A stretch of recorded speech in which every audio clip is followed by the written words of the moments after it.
అందరికీ నమస్కారం. గురుతత్వం ప్రేక్షకులకు విజ్ఞప్తి.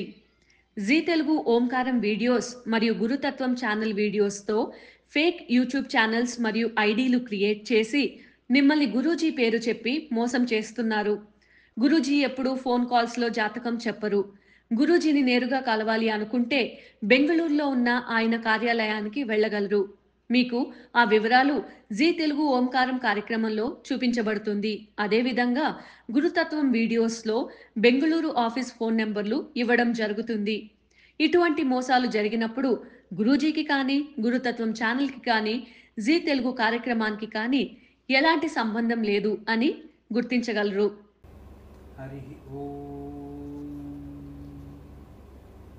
విశ్వావసో నామ సంవత్సర దక్షిణాయన వర్ష ఋతో శ్రావణ మాస కృష్ణపక్ష ద్వితీయ సోమవారం. ఈరోజు శతభిష నక్షత్రం మనకందరికి విశేషమైన రోజు. సోమవారం ద్వితీయ రాహు నక్షత్రం. సోమవారం ద్వితీయ రాహు నక్షత్రం విశేషమైన రోజు. ఈరోజు మంత్రబలంలో ఓం రామేశ్వరాయ నమః అనే నామాన్ని జపించాలి.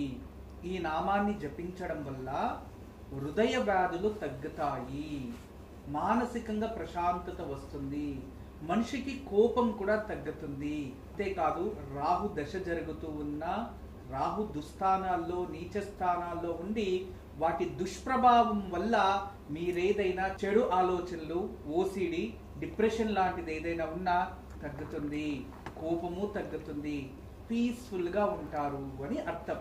అందరికీ ఇది కావాలి. ఎవరైతే ప్రశాంతంగా ఉంటారో వాళ్ళు ఏదైనా గెలుస్తారండి. ప్రపంచంలో ప్రశాంతంగా ఉండే మనిషి ఏదైనా గెలవగలరు. అటువంటి ప్రశాంతతని ఈ నక్షత్రంలో ఈ రోజు మనకి ప్రాప్తిస్తుంది. కాబట్టి మనం అందరూ ఓం రామేశ్వరాయ నమః అనే నామాన్ని జపిద్దాం. ఓం రామేశ్వరాయ నమః. అందరూ కూడా మంత్రబలంలో ఈ రోజు ఈ నామాన్ని జపించండి. ఖచ్చితంగా ఈరోజు శ్రావణ సోమవారం, జ్యోతిర్లింగం రామేశ్వరుడు, మనకందరికీ కూడా శుభం జరుగుతుంది. మీరందరూ కూడా ఉత్తర భారతాన ప్రయాణం చేసేవారు, ఉత్తర భారతంలో దైవ క్షేత్రాల్ని దర్శించేవారు దయచేసి శ్రావణ మాసంలో కాస్త తగ్గించుకోండి. ఎందుకంటే శ్రావణ మాసంలో అధికమైన వర్షాలు ఉంటాయి.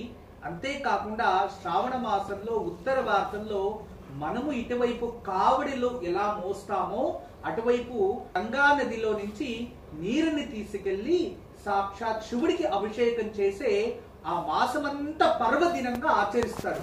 అందువలన సంవత్సరం అంతా దేవాలయానికి వెళ్ళని వారు కూడా ఉత్తర భారతీయులు వాళ్ళు ఆ ఒక శ్రావణ మాసంలో ఖచ్చితంగా వెళ్ళి దర్శనం చేసుకుంటూ ఉంటారు. అందుకే శ్రావణ మాసంలో కాశీ అయినా, కేదార్నాథ్ అయినా, ఏ దేవాలయాలైనా ఉత్తర భారతంలో చాలా రష్ ఉంటుంది. జాగ్రత్త వహించడం చాలా మంచిది. ఇక ఈరోజు మంచి మాట, మనం చేసే చిన్న సహాయం కూడా ఇతరుల జీవితాల్లో ఎంతో వెలుగునిస్తుంది, వాళ్ళ జీవితంలో ఆనందాన్ని ఇస్తుంది. అదే మనం చిన్న మాట కూడా ఇతరుల జీవితాల్లో ఎంతో ఆశని పెంపుతుంది, ఎంతో ఆనందాన్ని కూడా ఇస్తుంది. కానీ మనమందరూ ఏం చేస్తుంటామంటే చిన్న సహాయం చేస్తాము, ఊరికంతా ప్రచారం చేసుకోవడం. నేను అది చేశాను, నేను వారికి చిన్న వయసు నుంచి ఎంత కష్టపడి సేవ చేశాను, కానీ నన్ను వాళ్ళు మర్చిపోయారు, నన్ను దూరం పెట్టేశారు, వాళ్ళు నన్ను గుర్తిస్తలేదు, ఆఖరికి ఏదో ఒక రోజు నన్ను నువ్వు ఏం చేశావు అనేశారు నా కుటుంబ సభ్యులు అని ఇలా బాధపడుతూ ఉన్న జనాలు కొందరు. ఇంకా కొందరు చిన్న ఒక ధైర్యం చెప్పి వాళ్ళకి ఒక మంచి మాట చెప్పి వాళ్ళ జీవితం ఉద్ధరించుకుంటారు. కానీ వాళ్ళు కూడా నేనే వాళ్ళని అది చెయ్యమని చెప్పాను, నేనే దీన్ని చెయ్యమని చెప్పాను, అందుకే సక్సెస్ అయ్యారు అని చెప్పుకొని తిరిగే వాళ్ళు కొందరు. రెండు విభాగాలని పక్కన పెడితే ఇంకా కొందరు నేను అలా చేస్తా, ఇలా చేస్తా, ఇలా నడుచుకుంటా అనే మాటిచ్చి జీవితంలో మోసం చేసే వాళ్ళు కొందరు. తర్వాత నాకు డబ్బు కావాలి ఇవ్వు అని చెప్పి తీసుకొని తిరిగిచ్చేస్తానని మోసం చేసేవారు కొందరు. అంటే ఈ 4 రకాల జనాలు ప్రతి ఒక్క జీవితంలో రౌండ్ చేస్తూ ఉంటారు. గుర్తుంచుకోండి, మనం చిన్న సహాయం వాళ్ళ జీవితంలో మంచిది చేయొచ్చు. కానీ ఆ సహాయం చేసిన తర్వాత దాన్ని తిరిగి పొందాలి. దానికి ఆ సహాయం చేసి ఇతరులతో ప్రచారం చేసినా, సహాయం చేసిన పుణ్యఫలము రాదు. నలుగురికి చెప్పుకొని తిరిగినా మీరు సహాయం చేసింది వ్యర్థమైపోతుంది. రెండోది వ్యర్థమైపోతుంది. సహాయం చేసింది పొందిన వారితో ఉండాలి కానీ ఆ భగవంతుని దగ్గర లెక్క ఉండాలి కానీ జనాల దగ్గర కాదు. రెండోది, ఎవరికైనా ఏదైనా ఉపదేశమో ఏదైనా మంచి మార్గమో చెప్పిన తర్వాత వాళ్ళు దాన్ని అభివృద్ధి అవుతూ ఉంటే దాన్ని చూసి సంతోషించాలి కానీ దాన్ని చెప్పుకొని తిరుగుతూ ఉంటే అతను చేస్తున్న వృత్తిలో ఏదైనా పాపాలు వస్తే ఆ దోషాలు మీకు తగులుతాయి. జాగ్రత్తగా ఉండండి. ఇక ఎవరికైనా మాట ఇస్తే ప్రాణం పోయినా నడుచుకోవాలి. అదే ధర్మశాస్త్రం. అది ఏ దానికి ఇచ్చినా, మంచైనా చెడైనా ఏదైనా. ఈరోజు కర్ణుడు మాట ఇవ్వడం వల్లే కర్ణ అంటున్నాం, అర్థం చేసుకోండి. అలా మాట ఇచ్చిన తర్వాత మీరు తప్పుదారులు, అలా మీరు మాట ఇచ్చిన తర్వాత ఆ మాట నుంచి దూరం ఉన్నా, ఆ మాటని నిర్లక్ష్యం చేసినా, వాళ్ళకి మోసం చేసినా పాపం మీకు తగులుతుంది. ఏదో ఒకరోజు దాని ప్రాయశ్చిత్తం చేసుకోక తప్పదు. కానీ మాట ఇచ్చిన తర్వాత మంచైనా చెడైనా ప్రాణం పోయే వరకు నడుచుకుంటారు చూడండి. ఆ పాపం పుణ్యం భగవంతుడు తెలుస్తాడు. కానీ మాట ఇచ్చిన తర్వాత నడుచుకోవాలి. రెండోది, ఎవరి దగ్గరైనా డబ్బులు తీసుకున్న తర్వాత, ఎవరి దగ్గరైనా రుణం పొందిన తర్వాత జీవితాంతం ఆ రుణం తీర్పుకోవాలి. మీరు రుణం తీర్చుకోకుండా నాకు శక్తి లేదు, నేను ఇవ్వలేను, లేదో నేను అంతే, నువ్వు ఎప్పుడు ఇచ్చావో అని ఇలా మోసం చేయడం, గొడవలు పెట్టుకోవడం చేస్తే ఇంతకంత కాదు, దాని 100 రెట్లు జీవితంలో ఏదో ఒక అదృష్టాన్ని మీరు కోల్పోతారు. దయచేసి ఈరోజు మంచి మాటలో చాలా అర్థం ఉంది.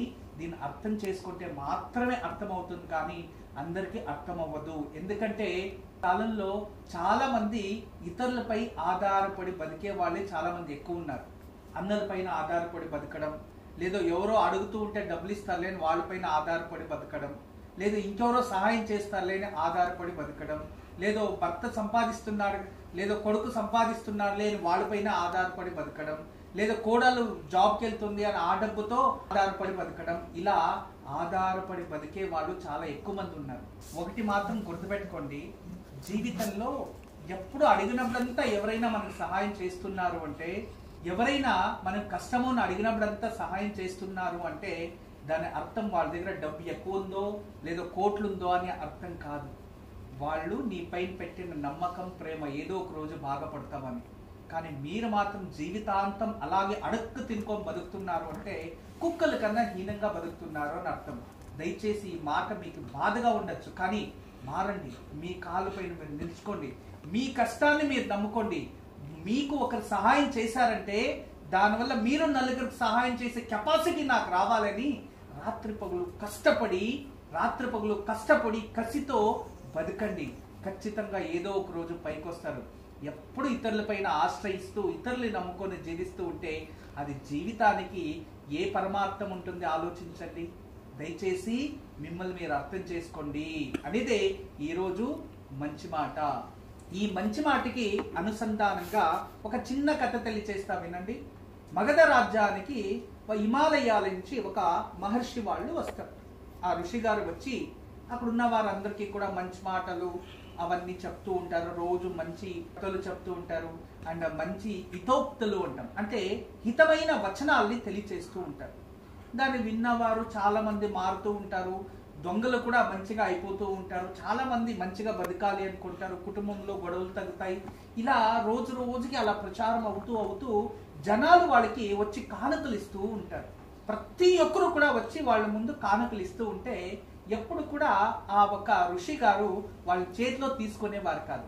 అక్కడ పెట్టండి, చేతిలోనే సైజ్ చేసి వాళ్ళు ఇలా అంటే తీసుకున్నట్టు, అక్కడ పెట్టండి అని చూపిస్తే అది స్వీకరించినట్టు అలా చేస్తూ ఉంటే ఒకరోజు అదే మగధ రాజ్యంలో ఉన్న బింబసార అనే ఒక మహారాజు దాన్ని విని గౌరవంతో అతని దగ్గరున్న ఎంతో బంగారం, అతని దగ్గరున్న ఎన్నో ఆభరణాలు, వజ్రరత్నాలు, బంగారు అవన్నీ తీసుకెళ్లి ఆ ఒక బింబసార ఆ మహర్షి వారికి అప్పు చెప్తే వాళ్ళకు కూడా ఇలా చేయి చూపించి సంతోషం అని వాళ్ళు కూడా ఇలా చెయ్యి చూపించి నేను స్వీకరించాను అని అక్కడ పక్కన పెట్టిస్తారు. ఇలా అందరూ ఇలాగే కూర్చొని ఉంటే అందరూ వచ్చిన వారంతా అయిపోతుంది. వాళ్ళు అడుగుతూ ఉంటారు, ఈ గురువు గారు సమాధానాలు చెప్తూ ఉంటారు. ఆఖరిలో అందరూ అయిపోయిన తర్వాత ఒకే ఒక ఆవిడ, సాయంత్రం సూర్యుడు అస్తమించే సమయం, ఒకే ఒక ఆవిడ నిలుచుకొని స్వామి అంటుంది. అలా అనగానే ఆ మహర్షి వారు చెప్పమ్మా అనగానే, స్వామి ఇక్కడ వచ్చిన వాళ్ళు ఎంతో మంది బంగారు వజ్రాలు ఆభరణాలు వారి శక్తికి తగినట్టుగా ఏదో ఒకటి తెచ్చి మీకు అప్పచెప్తున్నారు, కానీ నా దగ్గర మీకు ఇవ్వడానికి ఏమీ లేదు స్వామి. నేను దారిలో వస్తూ ఉంటే మామిడి చెట్టు నుంచి ఒక మామిడికాయ కిందకు పడింది, దాన్ని తీసుకొని ఆకలితో తింటూ ఉండే సమయంలో మీరు ఈ రోజు ఇక్కడికి వస్తారు అని తెలిసిన వెంటనే నేను ఇక్కడికి వచ్చేసాను. నా దగ్గర ఈ మామిడికాయ తప్పితే నా దగ్గర ఇవ్వడానికి ఏమీ లేదు స్వామి, నన్ను మన్నించండి అనగానే, అమ్మా నీ తప్పు తెలుసుకోవద్దు అని చెప్పి ప్రేమతో దగ్గరికి వెళ్ళి ఆ మామిడికాయే ఇయ్యమ్మా అని 2 చేతుల్లో ప్రార్థించి ఆ మామిడికాయని, ఎంగిలి మామిడికాయని స్వీకరిస్తాడు. దీన్ని చూసిన ఆ బింబసార మహారాజు, అక్కడున్న ప్రజలు అందరూ కూడా కోపం వచ్చేస్తుంది. కోపం వచ్చి, మేము ఇచ్చిన స్వామి ఏది ముట్టలేదు, తీసుకోలేదు గురువుగారు, కానీ ఈవిడ ఎంగిలి చేసిన ఒక మామిడి పండుని 2 చేతులు కూడా 2 చేతులతో అడిగి తీసుకుంటున్నాడే, ఇతను ఏ స్వామి ఇలా చేస్తారా, ఎవరైనా ఇలా చేస్తారా అని మాట్లాడుతూ ఉండగా అప్పుడు బింబసార వచ్చి, స్వామి ఇది ఏ నీతి, మమ్మల్ని అంతా ఇలా కూర్చోబెట్టి దూరం నుంచి అన్ని స్వీకరించి ఆమె ఎంగిలి పండుని మీరు స్వీకరిస్తున్నారే, ఇందులో ఉన్న గుడార్థం ఏంటి అని అడగానే ఆ మహర్షి వారు నవ్వుతూ తెలియజేస్తున్నారు, అయ్యా మహారాజా, ఇక్కడికి ఆగమించిన ప్రజలారా, మీరందరూ కూడా నా దగ్గర ఏదో ఉంటుంది వీళ్ళకి ఇవ్వాలి అని చెప్పి అహంకారంతో కొందరు, చూపించుకోవడానికి కొందరు, నా దగ్గర ఉంది అని కొందరు తెచ్చి ఇక్కడ ఇస్తూ ఉన్నారు. సంతోషమే, ఇక్కడికి ఇస్తున్నారు, కానీ వీళ్ళల్లో ఎవ్వరిలో కూడా ప్రేమ అనేది లేదు. కానీ ఆవిడలో ప్రేమ, ఆప్యాయత, జాలి అనేవి ఉన్నాయి. ఆ ప్రేమతో అందిస్తుండడం వల్ల దాన్ని ప్రేమగా నేను స్వీకరించాను.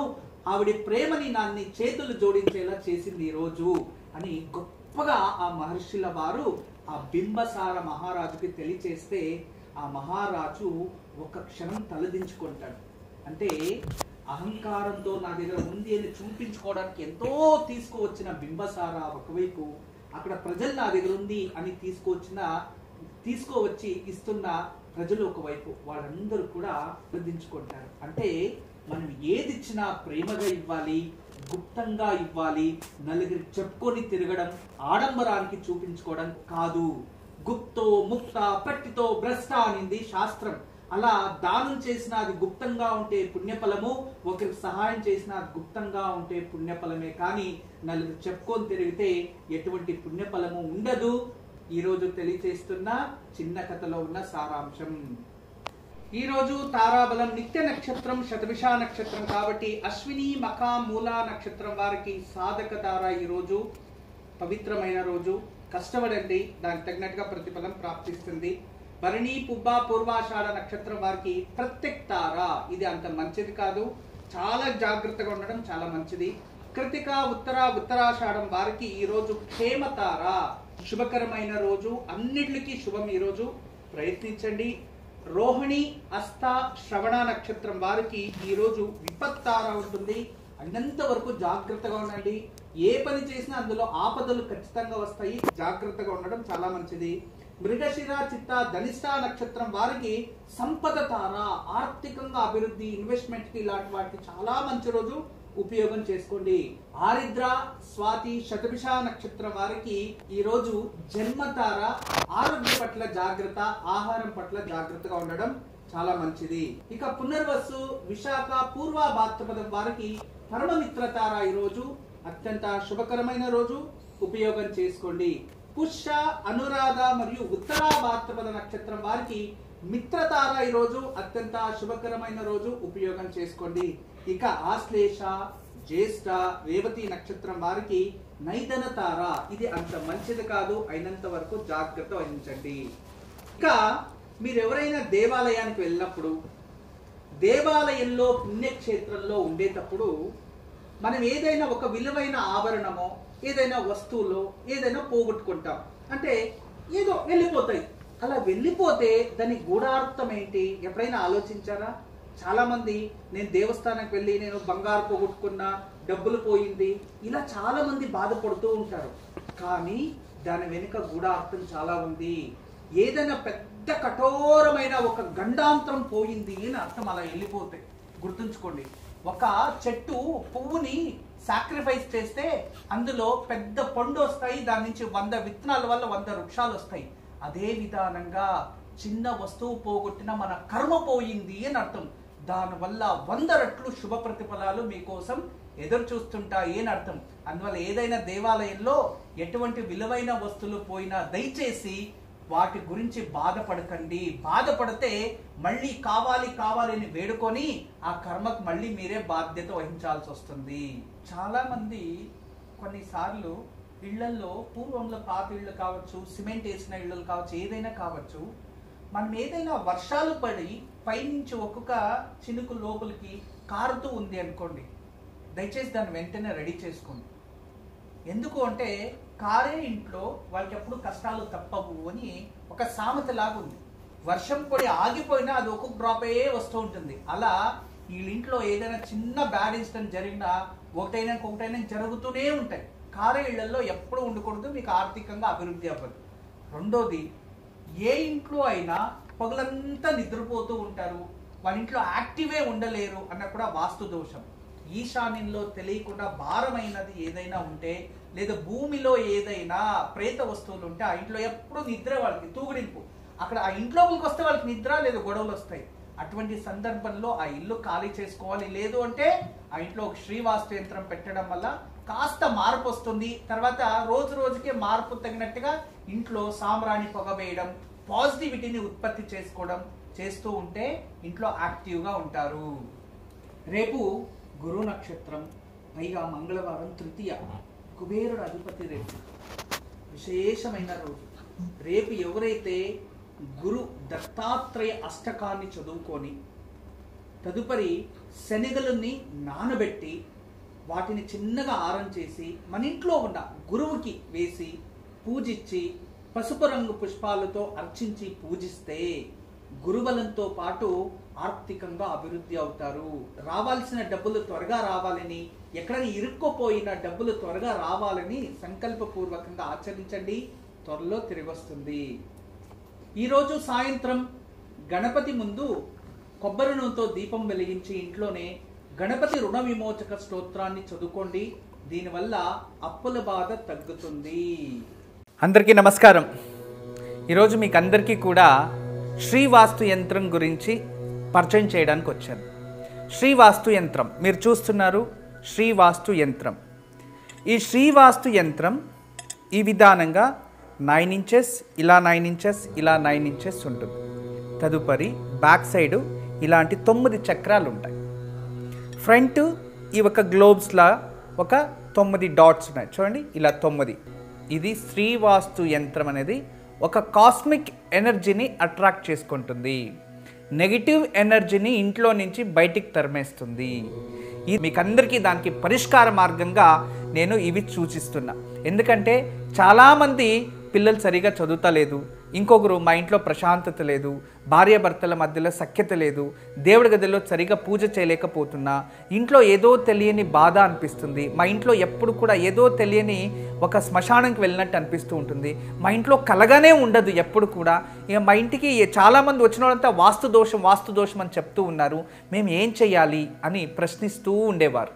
వాళ్ళందరికీ కూడా ఒక మార్గోపాయం చాలా రోజుల తర్వాత రీసెర్చ్ చేసి ఇప్పుడు ఈ శ్రీవాస్తు యంత్రాన్ని మేము చూపిస్తున్నాం. ఈ శ్రీవాస్తు యంత్రాన్ని ఎప్పుడైతే ఎక్కడ ఫాల్ట్ అనిపిస్తుందో అక్కడ ఒక మేక కొట్టి తగిలించాలి, అంతే. పిల్లలు చదువుతా లేదు, చదివే రూమ్లో పిల్లలు ఏకాగ్రతగా చదవాలి అనుకుంటున్నారా, అక్కడ ఒకటి తగిలించండి. మీరు నిద్రించే ఒక రూమ్లో మాకు సరిగా నిద్ర వస్తలేదు, పడుకుంటే చెడు కళలు వస్తున్నాయి, నిద్రించే గదిలో ప్రశాంతత లేదు అనిపిస్తుంది, అక్కడ ఒకటి తగిలించండి. లేదు ఎవరో వాస్తు దోషం అని చెప్పారా, ఇంట్లో వాస్తు దోషాని కోసం ఇంటి హాల్లో ఒకటి తగిలించండి. లేదా పూజ గదిలో ఏదో ప్రశాంతత లేదు, సరిగ్గా ఏకాగ్రత లేదు, మెడిటేషన్ చేయలేకపోతున్నా అంటే పూజ గదిలో ఒక మేక కొట్టి అక్కడ ఒకటి తగిలించండి. ఎక్కడైతే ఇంట్లో వాస్తు దోషం ఉంది అని ఎవరైనా చెప్తారో ఆ ప్రదేశంలో ఆ ప్లేస్లో జస్ట్ ఒక మేకు కొట్టి దాన్ని తగిలించండి. ఆ వాస్తు దోషం అక్కడి నుంచి వెళ్ళిపోతుంది. చాలా అద్భుతము, చాలా విశేషమైన శ్రీవాస్తు యంత్రం మీ వరకు తయారు చేయించాము. దీన్ని ఉపయోగించండి, దీన్ని లాభం పొందండి. నమస్కారం.